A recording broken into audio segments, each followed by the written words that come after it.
governo interino de Michel Temer quer mexer nas regras da Previdência. A justificativa é que o sistema é deficitário, arrecada menos do que gasta e representa um dos principais componentes para o desequilíbrio das contas públicas, que este ano tem previsto um rombo de 170 bilhões de reais.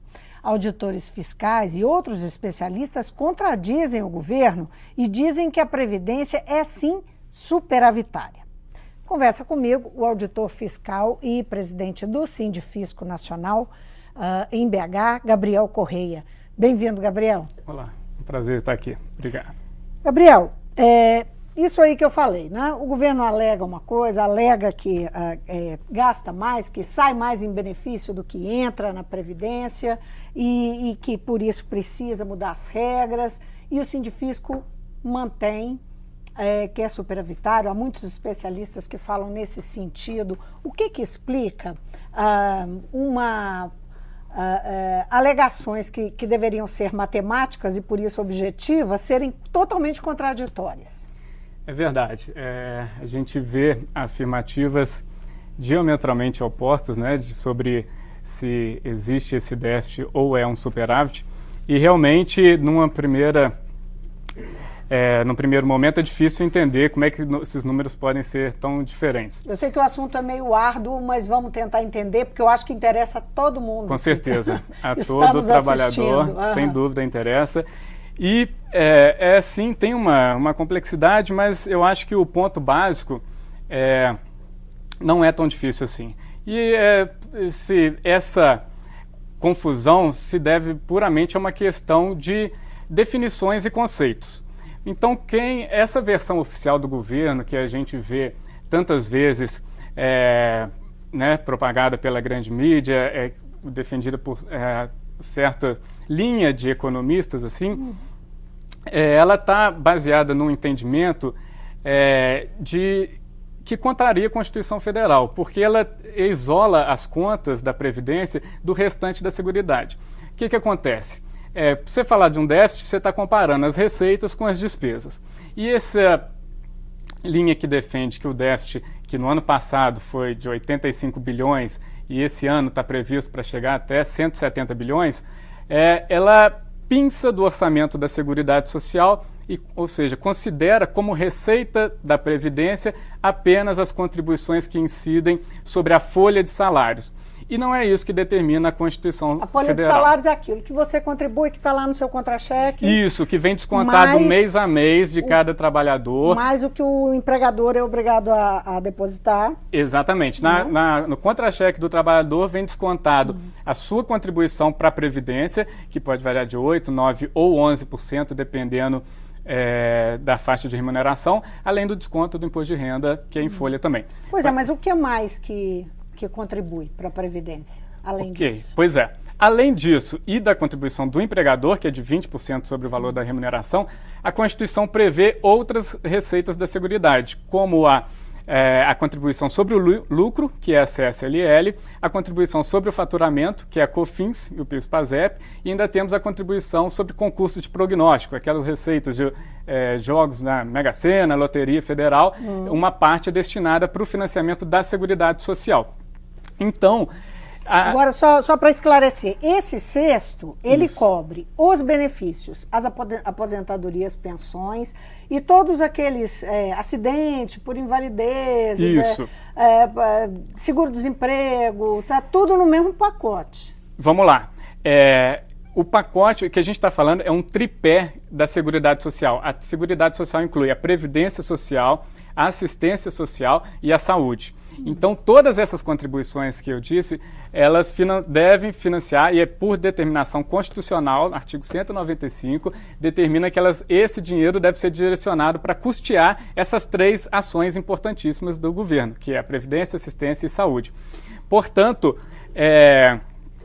quando eles isolam as contas da Previdência e tiram desse bolo da Seguridade somente a contribuição sobre a folha de salários, ele, na verdade, está fazendo uma distinção que a Constituição não permite, porque o orçamento é único. Não tem distinção de origem de receita. Agora, o que explica né, ser tão reincidente essa leitura, não é? Essa separação e esse discurso de que é deficitário e que então precisa mudar as regras. Inclusive, isso não acontece num governo ou no outro governo, isso acontece há 2 décadas. Isso é muito interessante, porque o que explica? O argumento, quando você vai analisar, ele é muito superficial, porque tem essa questão contábil que simplesmente, contrariando a Constituição, isola determinadas contas sem levar em consideração todo o orçamento da Seguridade,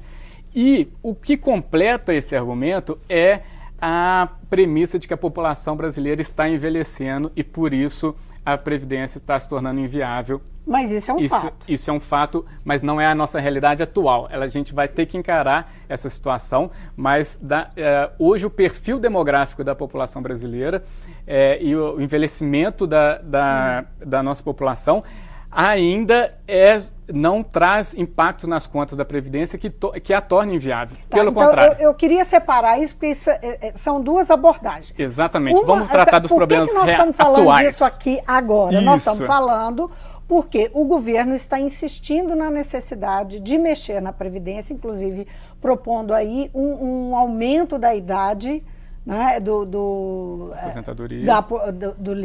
Da idade para aposentado, de 65 anos, inclusive para mulheres, funcionários públicos, que não é o caso, não é? Isso. Mulheres que ainda se aposentam com 60, que nessa nova regra, que é os 85, né? 60 mais 35, bom, enfim. Pouco menos. Essa é uma 55. Né? Exato. 55. Então, essa é uma questão premente. O governo está precisando disso agora. Isso não tem, na verdade, a ver com a questão demográfica, né? Exato. Então, eu queria entender melhor por que há essa insistência. É porque é mais fácil tirar do bolso do trabalhador? Você tocou num ponto central.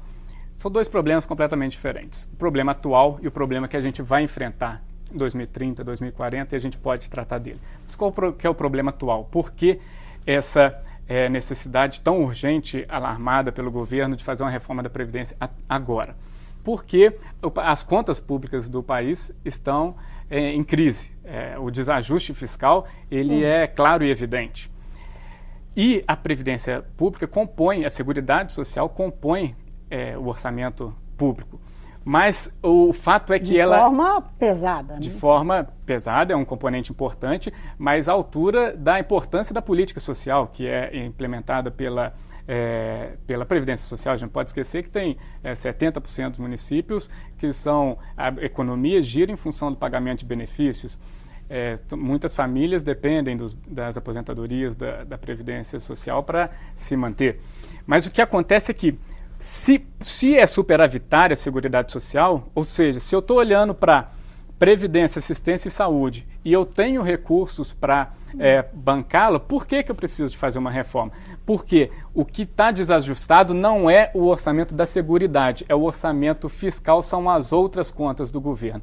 É o pagamento de juros, que com essa política econômica agora vem aumentando a taxa básica e isso torna muito mais caro o serviço da dívida. Então, portanto, eu preciso arrumar espaço no orçamento para pagar esses juros e são os desperdícios de recursos públicos que a gente sabe que acontece. Haja visto que a gente tem testemunhado nas revelações na Operação Lava Jato que a boa gestão de recursos públicos é uma agenda urgente do país, né? Que por todos esses desvios que a gente acaba... Por causa desses ralos todos, esses ralos para onde escorrem o dinheiro público e o que provoca que o resultado de que o governo paga a mais do que deveria pagar por obras, por investimentos, em tantas licitações. Agora, o que me deixa bastante curiosa, Gabriel, é o seguinte: esse é um assunto muito delicado,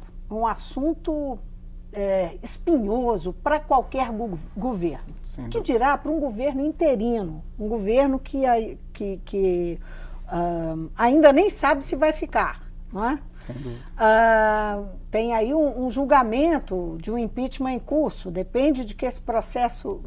E tem um presidente que não tem 2% de intenção de voto numa pesquisa, né, hipotética aí. Enfim, por que optar, se realmente a Seguridade Social, a Previdência, não é a questão, por que fazer essa opção se é um governo, inclusive, com essas fragilidades? Olha, a sua... O que explicaria isso? Pois Eu estou tentando entender. A sua análise é perfeita, tanto é que os primeiros atos, né, do governo interino do presidente Michel Temer já indica essa dificuldade, porque foi anunciado como ministro da Fazenda o Henrique Meirelles.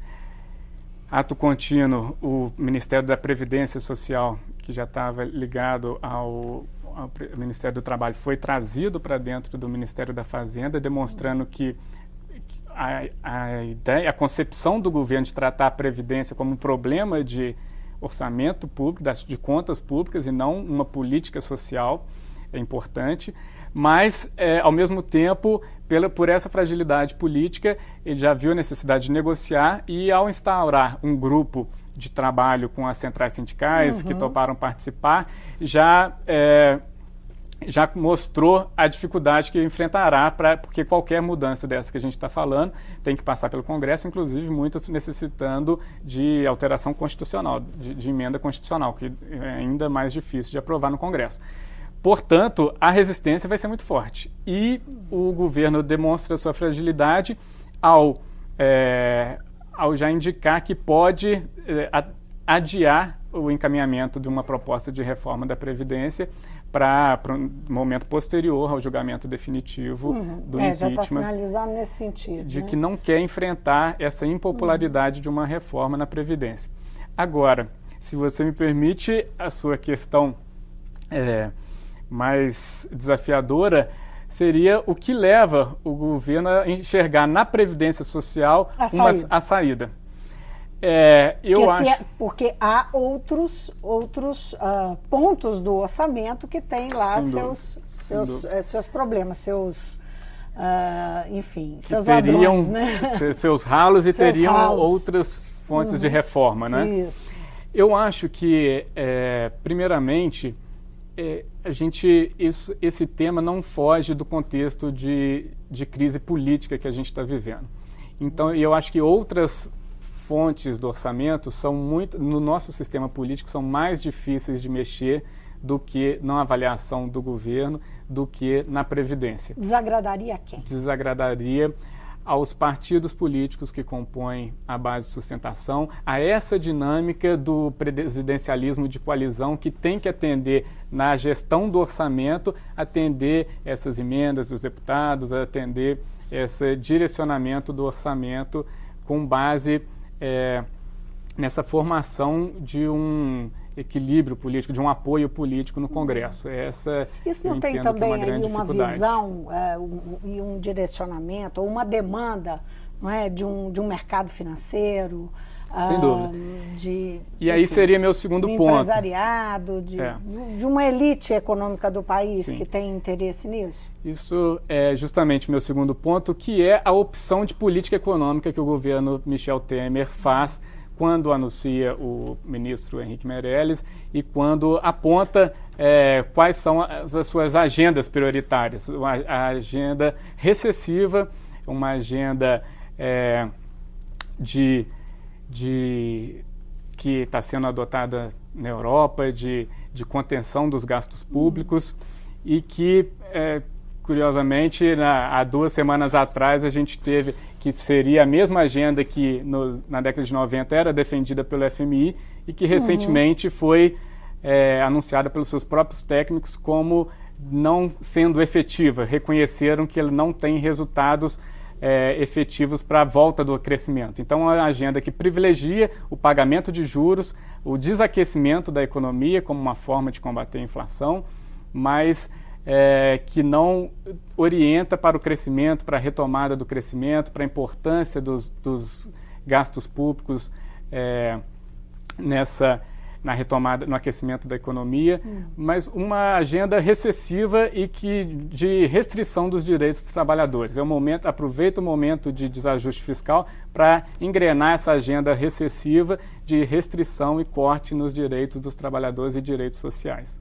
Agora, eu queria voltar naquele ponto que você abordou mais no início da entrevista, quando você se referiu a um fato concreto, não é, que é o envelhecimento da população brasileira. Esse sim seria, né, no seu entendimento, um motivo para se mexer nas regras, Sem né? dúvida. Como é que seria isso? Quando seria necessário se pensar nisso? Sem dúvida. Né, quer dizer, nós temos gerações entrando nesse mercado de trabalho agora, que tem expectativa de poder aposentar. Sem dúvida, é uma realidade não é de uma coisa muitos... que você tem que fazer a longo prazo, então você tem que fazer com Exatamente. antecedência, suponho. Exatamente, e a questão você tocou no ponto central, porque a gente vive essa realidade em outros países do mundo. A França enfrenta mudanças trabalhistas no momento, e essa questão está colocada para vários outros países. E é interessante notar que, nesse momento, usam inclusive o exemplo de outros países que têm idade mínima de 65 anos para argumentar que a gente teria essa necessidade. São vários, quase todos da Europa, né? Exatamente, ora, mas se você tem uma expectativa de vida 10 anos a mais que a expectativa de vida que a gente tem no Brasil, faz sentido você ter uma idade mínima maior, mas para a nossa realidade atual, com a nossa expectativa de vida atual, a gente não faz sentido, não é justo ter essa idade mínima de aposentadoria de 65 anos, e a gente tem que, como você bem disse, se preparar para esse momento. Que esse momento que, pelos estudos, a demografia, os demógrafos avaliam que vai mudar o nosso perfil demográfico, o envelhecimento da população brasileira, que vai impactar as contas da Previdência, a ponto de tornar esse orçamento da Seguridade deficitário e não superavitário, como a gente tem hoje, em torno de 2030 e 2040. E como é que você se prepara para esse momento?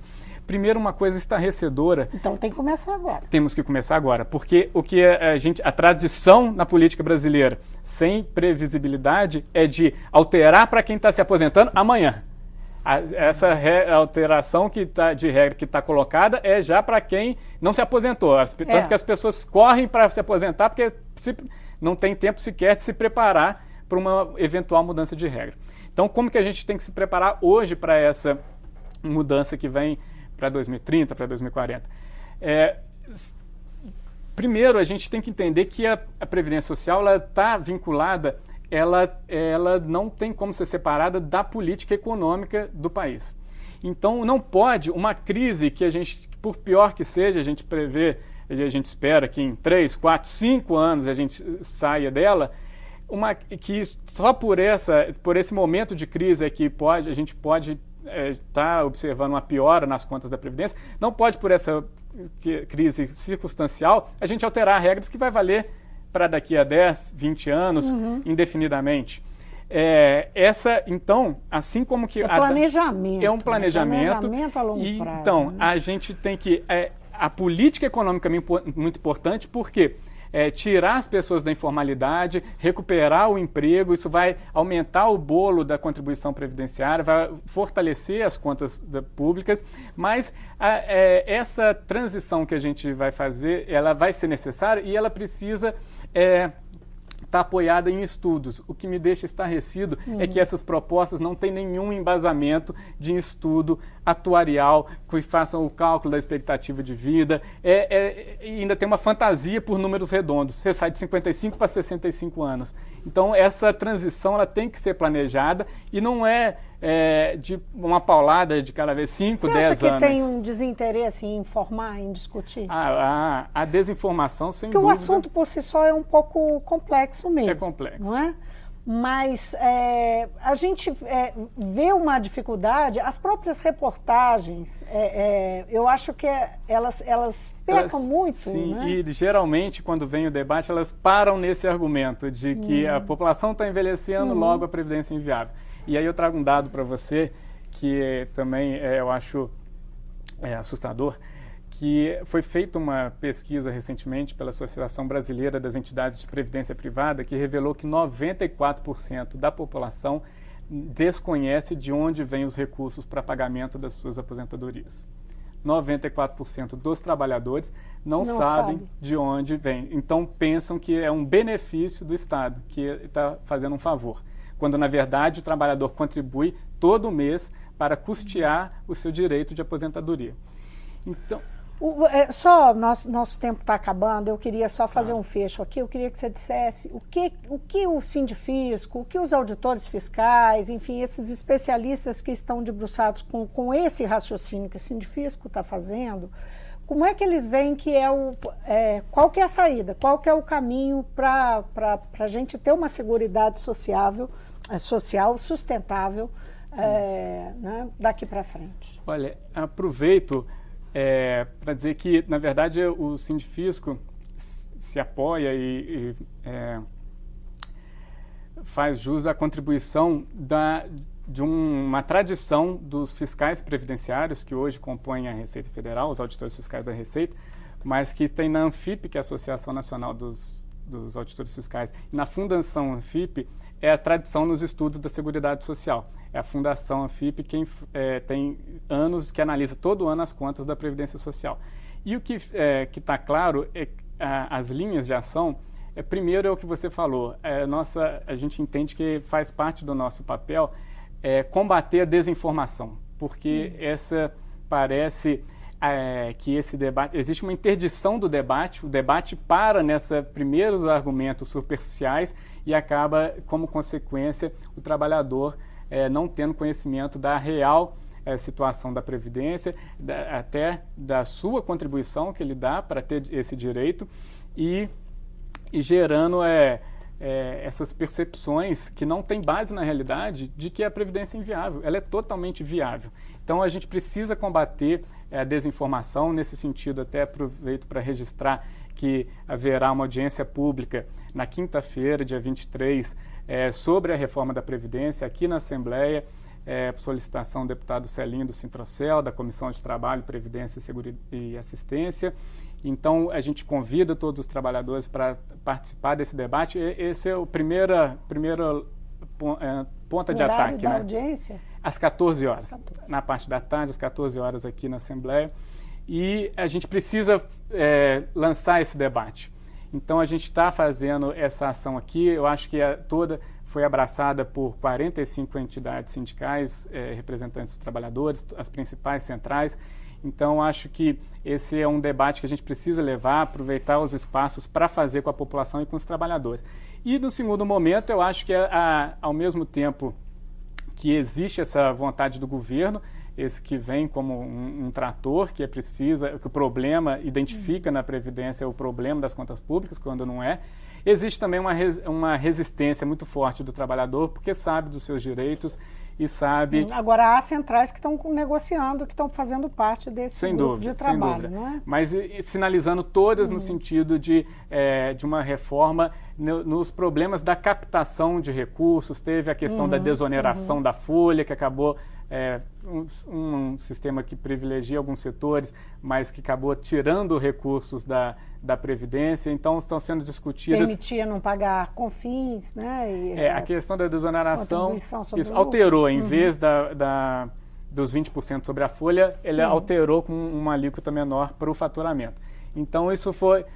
As propostas, então, dos trabalhadores estão nessa linha. Estão nessa linha, de fechar esses ralos que você bem comentou, tanto da Previdência quanto outros ralos da Seguridade, como a própria DRU, né, que retira de recursos da Seguridade Social a desvinculação das receitas para levar para o orçamento da União. Ok, que eles tenham juízo, né?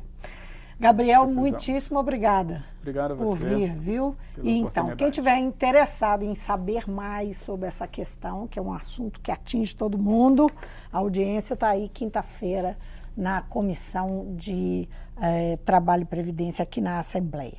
Eu conversei com Gabriel Correia, ele é auditor fiscal, presidente do Sindifisco Nacional em Belo Horizonte. O nosso assunto aqui, a intenção do governo de mudar as regras da Previdência Social e o que isso representa e toda essa discussão de saídas, porque isso tem a ver com um déficit grande nas contas públicas. O Mundo Político fica por aqui. Obrigada por nos acompanhar e até o próximo programa.